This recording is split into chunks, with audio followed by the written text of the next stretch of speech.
Hi, this tutorial is created by pm-prep35.com. This is the second part of chapter 1 introduction from the PMBOK.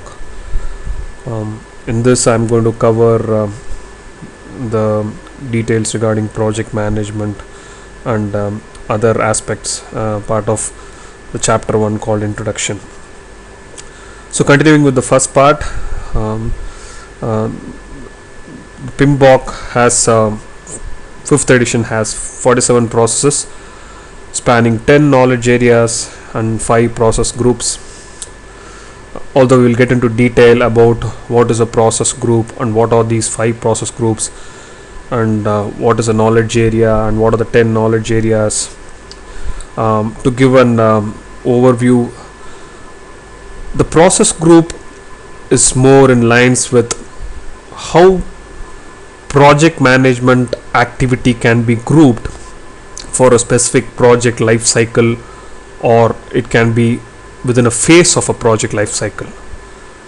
So project management activity are categorized into these 5 groups called initiating, planning, executing, monitoring and controlling, and closing. So there are 5 process groups.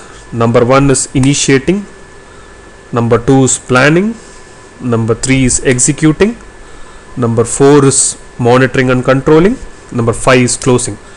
So from the way they are named, we can easily make out that these are processes that you follow in different parts of a phase or a life cycle. So when you start a project or a phase, whatever activities or processes you follow, they get grouped in initiating. Then after initiating, you do certain things or follow certain processes, they fall in planning. And then comes executing. Monitoring and controlling is, as the name goes, it's present in all the phases of the project life cycle, or they span all across these process groups. Then you have closing, which is done towards the end of a phase or a life cycle. So the way they have been categorized can itself give us an idea about the amount of experience or the detail that has gone into the project management body of knowledge. So more about these process groups in the coming chapters, but then for now let's continue with this. Project management is about balancing competing stakeholder needs. Stakeholders are the people who have vested interest on the project outcome. Vested interest. So they have some sort of an interest on the project outcome as such. They are keenly interested about how this project is going to pan out. So this interest can be in turn giving them some sort of benefit, or it might impact them in some way.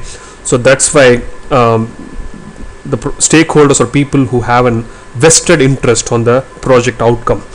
So people who can get affected by the project as such, or the end result of the project, are called as stakeholders. It can be the project team, it can be the senior management, it can be the client.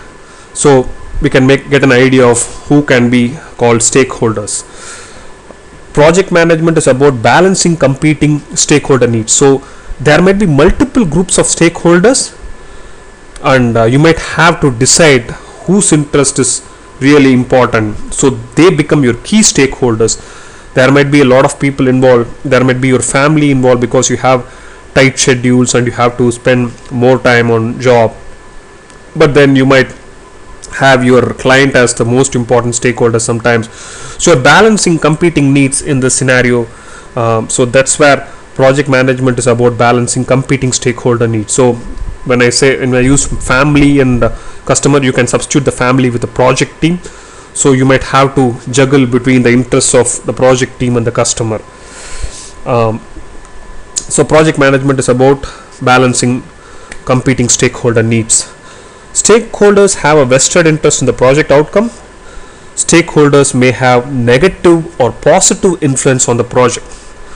There I mean, we might have seen these cases in our life, wherein when you have to build a new system and there is an existing system in an organization, there is always this resistance from the users. So this is a clear case of stakeholders having a negative influence. They are not prepared to use the system, or they normally compare the new system with the old system, and they ask you for certain features which are present in the old system. So they have initially, probably they start off with a negative interest, and some of them might continue with it, but some of them might become more interested in the project as you factor in their interest. So it's the role of the project manager, responsibility of the project manager, to factor in all this negative interest and convert them probably into positive interest as much as possible. So stakeholders are of different types, wherein they might be negative or positive stakeholders. So triple constraints, this is a common terminology that's normally used in the PMBOK. And triple constraints or scope, time and cost. These are the most important factors that you have to take care when you are doing project management. Basically, because time is concerned with, most of the time the customer wants most of the things as soon as possible, call it yesterday. And costing is about, he wants everything within budget, and he wants all of the requirements, which is what scope covers. So understandably, these three things, the triple constraints, are the most important things where you have to deal with when you are doing project management. Project management plan is the collective output of planning process group. These points that I have here, these are all some of the most important points probably you would have to have in mind. I have summarized whatever is there in the PMBOK and put them in the form of points out here. So project management plan is the collective output of planning process group. So we will understand this better in the planning phase or planning process group when we deal with develop project management plan. But this is a straightforward statement where you can easily make out that project management plan is the collective output of planning process group. There are other plans, but then they all get into the project management plan. We will get into detail as we go into each of the plans. Also, while we develop the project management plan, we can really understand why this is stated this way. The PM plan stands for project management plan. The PM plan gets progressively elaborated as more insight is got about the project requirements. Project scope must be planned before being executed. So the process for defining scope is iterative in nature. First you plan, then you execute. So this is this is not anything new for us. Most of the people who have done project management in the current context see a iterative nature of development. Iterative nature in the sense that you develop in steps, and there is an increment. Like for example, you take set of requirements, you plan for it, you execute it, you then test it, and then implement it, then take the next set of requirements, and you go about the same process. So this is an iterative process where you build everything in steps and in increments. So this is called iterative method of development. And then project management plan is also, when you develop a project management plan, you don't go and build the whole plan and start doing the execution, because there's a lot of time that is spent in doing that, and you can't wait without producing any results for the customer. So that's where progressive elaboration comes into picture. Progressive elaboration is more in lines with you when you start off, you get a one-liner in the form of the project charter having a high-level requirement, but then when you sit with the customer after you have identified the stakeholders and you sit with them, you get their idea. I mean, there are different stakeholders whose requirements you get it, and you get more details about the high-level requirements, which now becomes a detailed requirement. So you plan for this. So your PM plan or the project management plan gets progressively elaborated or progressively detailed. It becomes detailed as time passes. So by the end of your planning phase, you have more details compared to where you started initially. So that's where progressive elaboration comes into picture. Iteration is more got to do with following a cycle of software, I mean a development life cycle, so that you can produce the product in increments. So first you plan for it and then you execute it, whatever you want to build. So that's where the planning and executing or iterative in nature. So you build your plans in iterations and then you do execution for that. Operations are ongoing and repetitive, while projects are temporary and unique. Again, these points are important points that are picked from PMBOK. So that's where you have a jump from project management plan, and then next point deals with operations. While operations are ongoing and repetitive, projects are temporary and unique. Ongoing in terms of once you develop a project, or once you develop a service from a project, that service becomes operational. Operational might be producing 10,000 soaps per day, which is a standard process. The size of the soap is same, and it has a specific time to be produced. So per day, if you are making 1,000 soaps, these 1,000 soaps follow the same process, but this process was put in place by the project. Now when I say use process here in this context, it's different from our PMBOK process, but process is process. So that way your project is, when it gets operational, it does what it was supposed to be meant for. So operations are ongoing and repetitive, while projects are temporary and unique. So when you first go in for a project and you create a service, product or result from the project, that approach that you follow is unique, but then the result or the product or the service, which is where you can really relate to, in case of service, then the service is the same. It does the same thing on a day-to-day basis. So that's where it's ongoing and repetitive in case of operation. But projects are temporary and unique because you do it for a specific customer, specific purpose. The context is or for a specific context. So that's where the uniqueness is derived. And it's temporary basically because you have a definite beginning and ending to put the process or the operation in place. Okay. Operations management is out of scope of the PMBOK, but it is necessary for a project to identify the operational stakeholders early on and ensure that their concerns are addressed. So operations are ongoing and repetitive. So when you come up with a new project, or you're converting a manual process which is done by in the form of operations on a day-to-day basis, you're making that automated. So whom do you really keep in mind? The people who are going to use it. So that's where the operational users are really important for you. They are the important stakeholders for your project to be successful. We might have had this situation many times wherein we have to go and collect requirements, wherein we have to automate a particular system.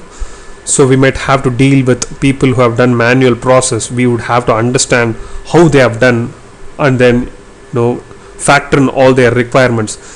Although the drive comes from the senior management to automate a system, you normally will have to deal with the first level people who will be using it, and their buy-in is really important for the project to be successful. So that's where operational users become a key stakeholder. That's the right word, stakeholder for your project success. Project-based organizations are project-focused and do not have strong functional hierarchies.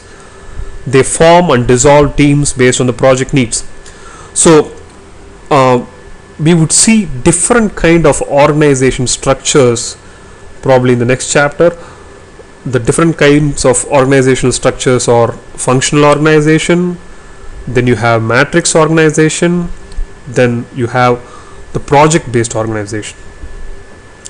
So the functional organization, you have departments which have specific roles or responsibilities. There might be manufacturing department, there will be a HR department, there will be a finance department. So people in these departments have their own line of line of operation. They would have their own managers who all belong to the same department. But then in a project based organization, which is the extreme other side, you would have a mix of people and they will all be linked by the project. So in the functional based organization, if you had departments and projects would be done, when there's a project, people from different departments would be involved, and there will be this line of hierarchy wherein if you have to allocate work, you should go through their manager. In case of project based organization, people get together for the sake of the project. So the project is what binds them. There is no hierarchy in this.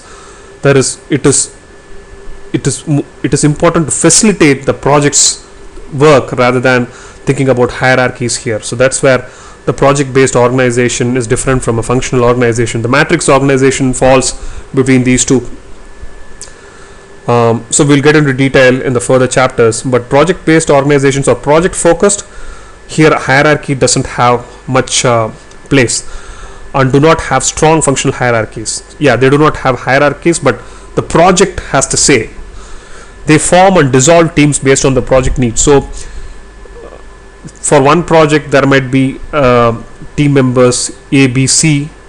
So after this project is done, they go to their base and they probably will join different projects. So project B will have CBD now. So totally different resources.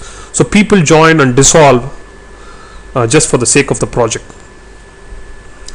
Okay. Organizational strategy provides guidance to project management since the vision comes top down. So strategy is the senior level, is the to strategize something or come up with a strategy. When you talk about the word strategy, it means senior level management. The senior level management decides the strategy, how this business would progress, what is our vision, what is our goal for the business as such. So it's about the business that's being talked about at the strategy level. Then comes the middle level where you have the program and all that, where whose vision is to convert the strategy into a program. Okay, and the first level is projects who make this vision operational. So that's where the project managers come into picture. So organizational strategy provides guidance to project management since the vision comes top down. So when you take up a project, it's the decision of the senior management and the strategy that's what drives to take up that project. So you always have to keep the vision in mind when you're executing the project. So that's where the vision is driven in terms of the project charter. There's a project charter document, so that has the business need, business case, which drives towards the business the vision or the strategy. So organizational strategy provides guidance to project management since the vision comes top down. Senior management identifies potential conflicts between project goals and organizational strategy. Yeah, if there are two projects which have some conflicting interest, so it's the role of the senior management to sort this out and ensure which one gains more priority.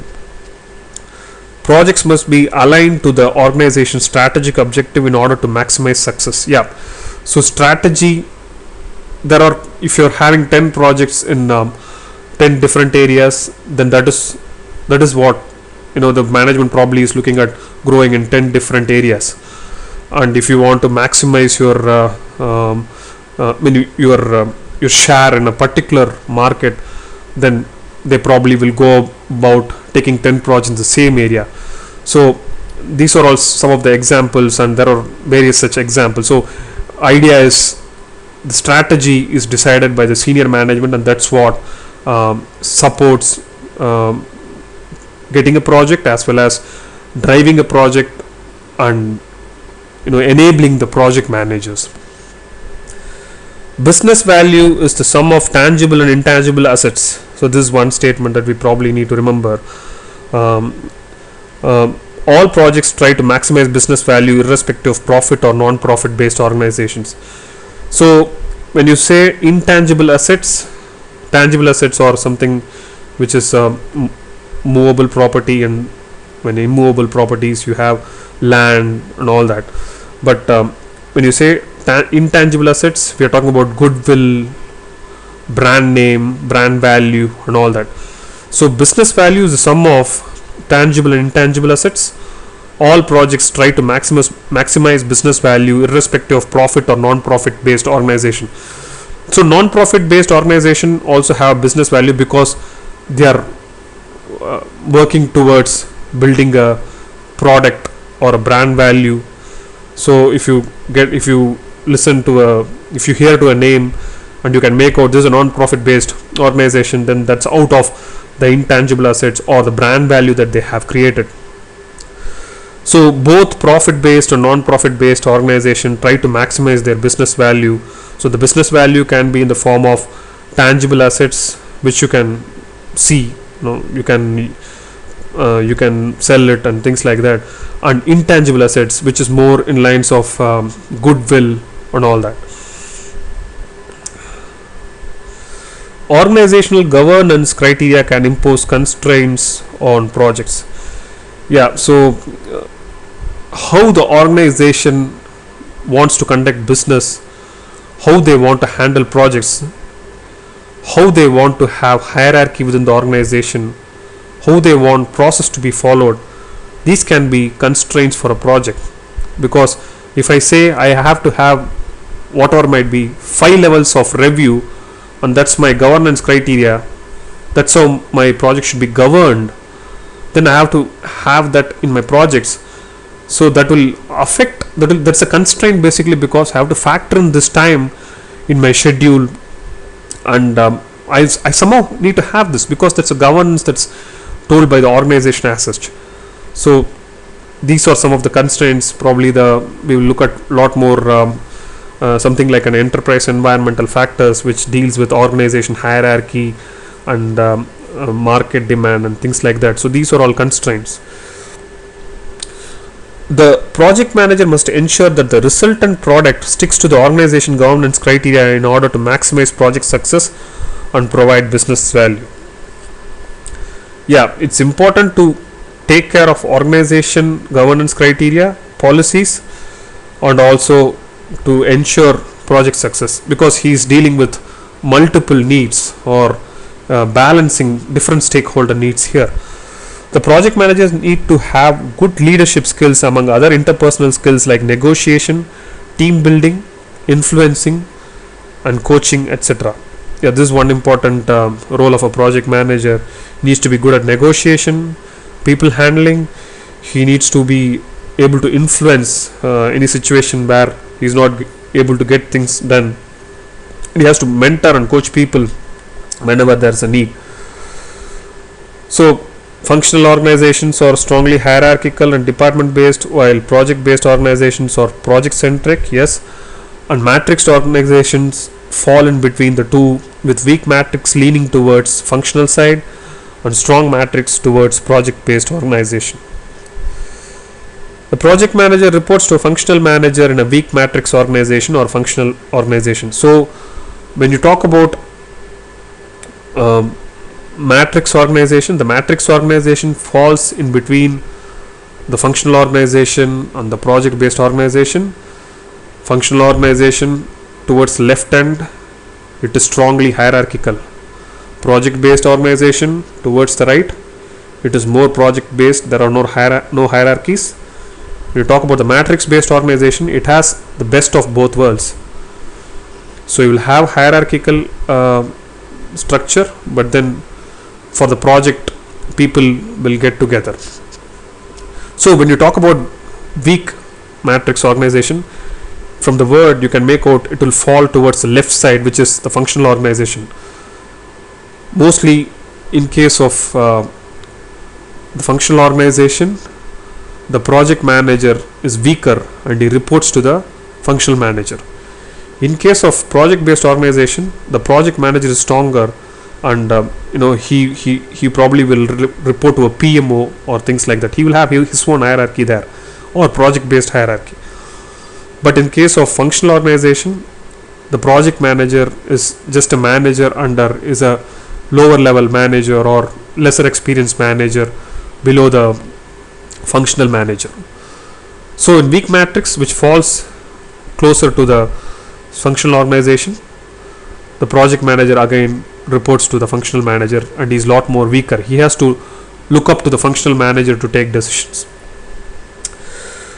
Strong matrix organization, the PM reports to the program manager or senior management. Yeah, so when you have weak matrix, it falls closer to the functional organization structure. Then you have strong matrix, which is towards the other side or at the other end, which is closer to the project based organization. So here we have the characteristics or features of a project based organization. So project manager reports to a PMO or has his own hierarchy, wherein he is free to take decisions for the project, but for any help or guidance he looks up to the PMO, which is project management office, or they provide governance and they set process for project management within the organization. So that's about the contents of this particular chapter. In the next video, we'll quickly run through some of the important points that will help us cover the chapter test, because chapter 1 introduction is one of the I have seen the tougher tests, which has very less pass percentage. So I have not seen many people able to cover all those questions or clear those questions. So that's where covering the important points from the PMBOK will help us do well in those tests. Thank you.